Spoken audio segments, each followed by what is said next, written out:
سب سے پہلے اعوذ باللہ من الشیطان الرجیم پڑھتے ہیں نا، اس کے بعد قرآن حکیم، ہدایت کا سمندر، ہدایت کا سرچشمہ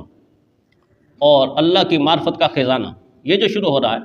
تو اس لیے اللہ تعالیٰ نے چاہا کہ پہلے اپنے آپ کو محفوظ تو کر لو، اپنے ایمان کو محفوظ تو کر لو، پھر یہ ہدایت میں آپ کی جھولی میں ڈالوں گا، آپ کے دل میں ڈالوں گا، اور پھر جھولی میں جب آ جائے گی، دل میں آ جائے گی، تو پھر تمہاری ذمہ داری اور بڑھ جائے گی، تمہاری ذمہ داری اور بڑھ جائے گی، پھر قدم قدم پر خطرہ ہوگا، شیطان کسی نہ کس طرح یہ چھیننے کی کوشش کرے گا، چھیننے کی کوشش کرے گا۔ اور نفذ الرحیم صاحب کا یہ جملہ اکثر آپ نے بھی سنا ہوگا، فرمایا کرتے ہیں ہمارے والد صاحب اکثر یہ کہا کرتے تھے، فرماتے ہیں کہ میں نے 100 سے بھی زیادہ مرتبہ ان کی زبان سے یہ جملہ سنا کہ لوگوں، ایمان کو بچاؤ، ایمان کو بچاؤ، ایمان کو بچاؤ، اور بچا بچا کے قبر تک لے جاؤ، پھر آگے موجے ہی موجے،